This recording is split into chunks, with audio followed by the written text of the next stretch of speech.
This is Suresh. आज के हम इस वीडियो में MITS ग्वालियर का रिव्यू करने वाले हैं। अगर आपने हमारे पहले के वीडियोस नहीं देखे हैं, जैसे कि SGS ITS इंदौर और IIT DAVB, तो वो आप पहले देख के आओ और उसके बाद अगर आप नए हो तो हमारे चैनल को आप सब्सक्राइब भी कर सकते हो। ठीक है, MITS ग्वालियर का रिव्यू करने से पहले हम MITS ग्वालियर की रैंकिंग बता देते हैं कि वो किस रैंक पे है। MP में अगर आप काउंसलिंग कराने जा रहे हो और MPT काउंसलिंग में जब चॉइस फिलिंग करते हैं तो उस पे हम सबसे पहले अच्छे कॉलेजेस को रखते हैं। ठीक है, तो आपको ये नहीं पता रहेगा कि किस रैंकिंग का कॉलेज है तो कैसे आप कर सकते हो। ठीक है, तो सबसे पहले तो मैं आपको रैंकिंग बता देता हूं। सबसे पहले अगर आप देखें तो SGS ITS इंदौर नंबर 1 पे है, सेकंड पे आप IIT DAVB देखते हैं, थर्ड पे आप JEC जबलपुर। ये सब प्लेसमेंट एंड फीस कम होने की वजह से नंबर 1, नंबर 2, नंबर 3 और नंबर 4 पे UIT RGP भोपाल है। ठीक है, फिर हम फिफ्थ पे MITS ग्वालियर को रख सकते हैं। ठीक है, MITS ग्वालियर का प्लेसमेंट भी अच्छा है, फीस जो है वो बहुत हाई है। अगर आप फीस हाई दे सकते हैं, मतलब फीस आप दे सकते हैं इस कॉलेज में, तो बहुत अच्छा है आपके लिए। अगर आप नहीं दे सकते तो कौन से कॉलेजेस हैं वो हम बाद में बताएंगे ही, लेकिन अगर आपको MITS ग्वालियर में जाना है तो ये जाना बहुत जरूरी है। ठीक है, तो अगर आप फीस कम करना चाहते हैं तो इस कॉलेज में फीस कम नहीं होती है। ठीक है, जितनी है फीस उतनी ही देनी पड़ेगी। स्कॉलरशिप्स, प्लेसमेंट, कट ऑफ, सब के बारे में डिस्कस करने वाले हैं। अगर आप नए हो ना यार, सच में सब्सक्राइब कर ही लो, जिससे आपको भी बेनिफिट होगा ही होगा। ठीक है, तो शुरू करते हैं यार। इस्टेब्लिशमेंट जो हुआ था वो 1957 में हुआ था एंड अफिलिएटेड जो है वो कॉलेज RGP भोपाल से है। MPT काउंसलिंग में जितने भी कॉलेजेस आते हैं ज़्यादातर RGP भोपाल से ही अफिलिएटेड हैं एंड मोड ऑफ एडमिशन जो है वो JEE मेन है। क्या 12th के बेस पे इसमें एडमिशन नहीं होता है? देखो, जो काउंसलिंग होती है आपकी वो 3 पे होती है, मतलब 3 स्टेप्स में होती है।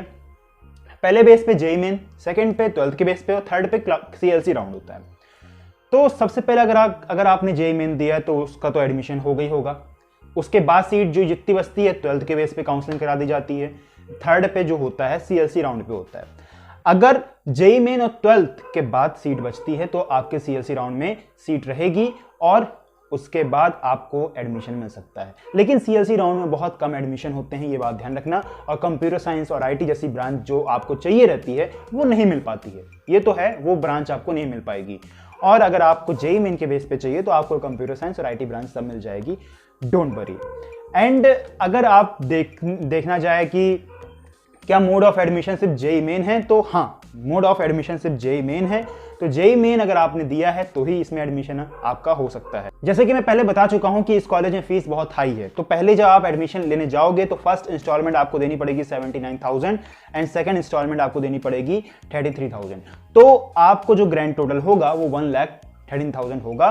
पर यार आपको इतनी फीस लग रही होगी, पर यार 1,13,000 आपकी फीस लग रही होगी। फीस बहुत ज्यादा है, सबको पता है, लेकिन इस कॉलेज में क्या जाना सही है? क्या एडमिशन लेना सही है इस कॉलेज में इतनी फीस देकर? वो आपको लास्ट में पता चल जाएगा। लेकिन जिसके पास फीस नहीं है उसको मैं पहले बता दूं, अगर आप इतनी फीस नहीं दे सकते हैं तो इससे अच्छे कॉलेजेस हैं और प्राइवेट कॉलेज भी हैं जिसमें आपको और अच्छा प्लेसमेंट भी मिल सकता है। तो फीस आपको पता चल गई है, फीस बहुत हाई है। क्या स्कॉलरशिप से हमको फीस से कुछ कम पड़ेगी? मतलब स्कॉलरशिप हमको ज़्यादा मिल सकती है क्या? स्कॉलरशिप के लिए यार देखो, ST SC OBC हो तो आपको गवर्नमेंट से स्कॉलरशिप मिलेगी। ठीक है, अगर आप मेधावी हो, मेधावी मतलब अगर आप 1.5 लाख के अंदर JEE मेन में रैंक ला रहे हो तो आपको मेधावी स्कॉलरशिप मिलेगी। और मेधावी स्कॉलरशिप जब मिलेगी तो जितनी 1,13,000 फीस लग रही है वो पूरी आ जाएगी। ठीक है, पूरी आ जाएगी, लेकिन पहले आपको अपने से फीस देनी पड़ेगी, उसके बाद ही ये मेधावी स्कॉलरशिप आएगी। ठीक है, तो अगर आप मेधावी हो, OBC ST SC अगर स्कॉलरशिप आपको मिल रही है तो बिल्कुल आप इसमें एडमिशन ले सकते हो। अगर आपको कोई सी स्कॉलरशिप नहीं मिल पा रही है तो इसमें क्या एडमिशन लेना सही है? नहीं।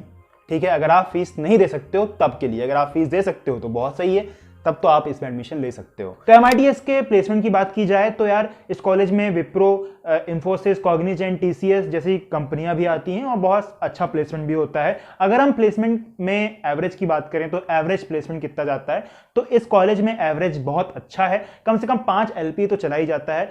ठीक है, अब जैसे जैसे ईयर बढ़ता जा रहा है वैसे वैसे इस कॉलेज की ग्रोथ भी होती जा रही है।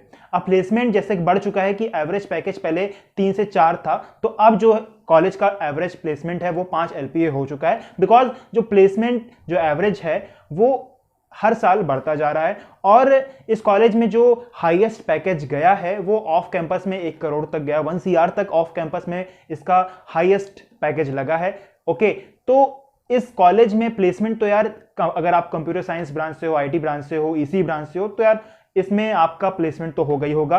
अगर आप सिविल मैकेनिकल से हो तो प्लेसमेंट ऐसी कोई गारंटी नहीं है कि आपका प्लेसमेंट ही हो, है ना। तो अगर आप प्लेसमेंट लेना चाह रहे हो इस कॉलेज में तो यार कंप्यूटर साइंस, आईटी और ईसी ब्रांच से ही आना। बाकी सिविल और मैकेनिकल से अगर आपको प्लेसमेंट चाहिए तो आप प्लेसमेंट की उम्मीद मत रखना। कंप्यूटर साइंस, आईटी ब्रांच और ईसी ब्रांच से प्लेसमेंट हो जाते हैं इजिली, और अच्छा प्लेसमेंट भी रहता है। एवरेज जैसे मैं बता चुका हूं और हाई पैकेज ही बता चुका हूं, ठीक है। तो ओवरऑल इस कॉलेज में प्लेसमेंट बहुत ही अच्छा है, नो डाउट। ओके, जैसे जैसे ईयर बढ़ता जा रहा है वैसे वैसे प्लेसमेंट भी बढ़ते जा रहे हैं। कट ऑफ की अगर हम बात करें, अगर आप फीस दे सकते हो, अगर आपको ये कॉलेज बहुत अच्छा लग रहा है, अगर आप ग्वालियर के हो और आपको इसमें जाना चाहिए कि नहीं, बिल्कुल जाना चाहिए अगर आप फीस दे सकते हो तब, ठीक है। अगर आप जाना चाहते हो तो कट ऑफ सुन लो। कट ऑफ अगर आप एमपी के हो और जनरल के हो तो जो क्लोजिंग रैंक गई थी 2021 में वो गई थी 87,000, ठीक है, जनरल के लिए, सीएसई के लिए।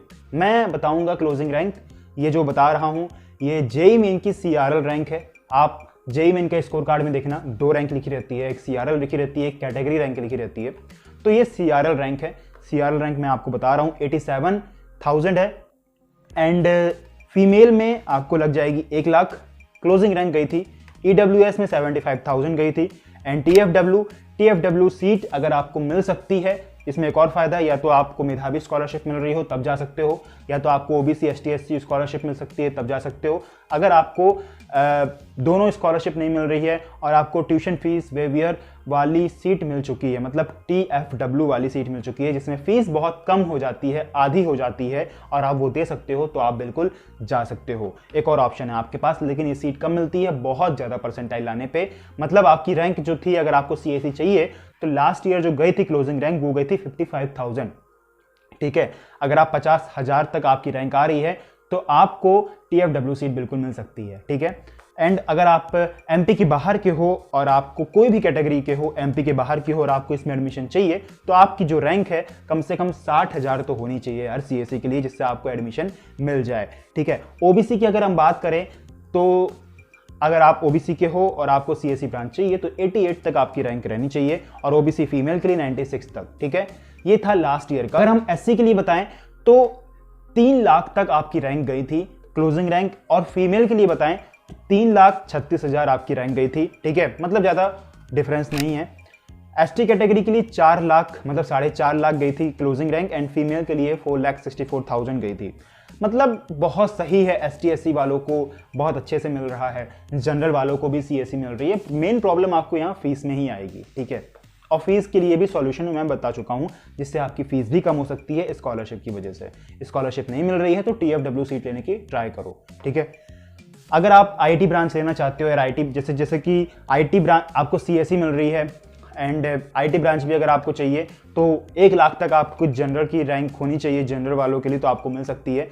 एंड अगर आप फीमेल कोटा से हो तो 1,12,000 तक आपकी गई थी, और आप एमपी के बाहर के हो कोई भी कैटेगरी तो 60,000 आपकी आईटी रैंक गई थी, ठीक है। टीएफडब्ल्यू के लिए 75,000 गई थी, एंड ईडब्ल्यूएस के लिए 95,000 गई थी।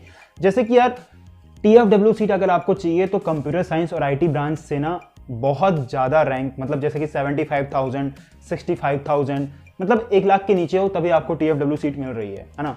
अगर आप सिविल, मैकेनिकल, ईसी और जो ब्रांचेस हैं अगर वो चाहिए टीएफडब्ल्यू सीट से तो वो भी मिल सकती है, लेकिन आपकी रैंक 1 लाख के ऊपर भी हो, मतलब समझ रहे हो, 1 लाख के नीचे भी हो और 1 लाख के ऊपर हो, 1.5 लाख से ज़्यादा ना हो तो भी मिल सकती है आपको। एंड ओबीसी कैटेगरी के लिए बताएं, आईटी ब्रांच के लिए तो 98,000 लास्ट ईयर गई थी, फीमेल के लिए 1,12,000 गई थी, एससी के लिए 4,44,000, और एससी फीमेल के लिए 4,44,000, और एसटी के लिए 7,93,000, ठीक है। तो ये था पूरी रैंक। एंड इसमें मैं बता रहा हूँ कि आपको एडमिशन में कोई दिक्कत नहीं आएगी। अगर आपको इसमें एडमिशन नहीं मिल रहा हो तो मुझे बताएं। इसमें क्या है कि आप चॉइस फिलिंग खराब करोगे, मतलब गलत तरीके से करोगे, तो यार कॉलेज आपकी ही गलती है, क्योंकि आप चॉइस फिलिंग अच्छे से नहीं कर रहे हो। कॉलेज मिलना बहुत इजी है इसमें, ठीक है। एंड अगर हम बात करें स्कॉलरशिप की, मेन दिक्कत वहीं पे आ जाती है अगर आप फीस नहीं दे पा रहे हो, ठीक है, और स्कॉलरशिप भी नहीं मिल रही है, तब सोचने वाली बात है। तब क्या करना चाहिए थोड़ा सा हम डिस्कस और कर लेते हैं हॉस्टल के बारे में, उसके बाद हम बताते हैं। आपको हॉस्टल चाहिए MITS ग्वालियर में, तो हॉस्टल फीस स्ट्रक्चर आपको फीस देनी पड़ेगी 34,000 पर सेमेस्टर। आपको इसमें मेस चार्जेस देने पड़ेंगे 16,500, तो जो ग्रैंड टोटल है वो 50,500। मतलब आपकी जो टोटल मिला के हॉस्टल फीस लग रही है, मेस फीस लग रही है, वो 50,000 तक आपकी फीस लग रही है, ठीक है। लेकिन जब सेकेंड बार दोगे तो आप में इसमें हॉस्टल डेवलपमेंट फीस नहीं लगेगी, मतलब 34,000 ही लगेगी। जब पहली बार आप इसमें एडमिशन लोगे तो 50,000 ही लगेगी, लेकिन जब आप दूसरी बार इसमें लोगे, जैसे कि उसके बाद आपकी डेवलपमेंट फीस नहीं लगेगी, 34,500 ही लगेगी, ठीक है। तो ये हॉस्टल में फीस लग रही होगी, हॉस्टल का आपको पता चल गया, कट ऑफ पता चल गया, और कॉलेज की रैंकिंग भी पता चल गई कि कॉलेज लेना चाहिए कि नहीं। देखो, अगर आप फीस दे सकते हो, आप ग्वालियर के हो, तो ये कॉलेज आपके लिए बहुत ही अच्छा है, आपको बाहर जाने की जरूरत नहीं है, क्योंकि इस कॉलेज में इवेंट्स और बहुत सारी एक्स्ट्रा एक्टिविटी होती है और बहुत ही अच्छा कॉलेज है, ठीक है। अगर आपको फीस ज़्यादा लग रही है जिससे आपको एडमिशन लेना बहुत मुश्किल है, आप एडमिशन के लिए एलिजिबल भी हो और आपको इस कॉलेज में जाना भी है, तो एक ही रास्ता है, वो है स्कॉलरशिप। अगर आप फीस दे सकते हो, ग्वालियर के हो, तो यार बिल्कुल इस कॉलेज में जाओ, इससे अच्छा कॉलेज आपको नहीं मिलेगा, ठीक है। तो इतनी चीज़ सफिशिएंट है MITS के बारे में। रैंकिंग सबसे इंपॉर्टेंट है कि रैंकिंग क्या है, और जो रैंकिंग है वो बहुत सोच समझ के बताई गई है, जिससे आपको पता चले। और जब आप चॉइस फिलिंग करोगे तो ऐसे ही रैंकिंग आपको फिल करनी पड़ेगी, जिससे आपको कॉलेज मिले अच्छे वाले पहले, उसके बाद अगर आप एलिजिबल नहीं हो उसके लिए तो आपको ऐसे कॉलेजेस मिल सकते हैं, ठीक है। तो यार और भी कुछ पूछना हो आप DM कर सकते हो, इंस्टाग्राम पे कमेंट कर सकते हो, एंड टेलीग्राम पे भी मैसेज कर सकते हो, ठीक है। तो यार ऐसे वीडियोज़ के लिए हमारे चैनल को सब्सक्राइब भी कर सकते हो, और तरह के वीडियोज़ आपको चाहिए तो आप कमेंट्स करके बता सकते हो, जिससे आपकी भी हेल्प हो। एंड शेयर करना जिससे दूसरे लोग को पता चल जाए। और MPTT काउंसलिंग के बारे में अगर आप चाहते हो कि पता चले आपको मोर इन्फॉर्मेशन, बहुत सारी इन्फॉर्मेशन चाहिए उसके बारे में, तो भी आप कमेंट करके बता सकते हो हमको, ठीक है। Thank you so much for watching, bye. मिलते हैं आपको एक नेक्स्ट वीडियो में।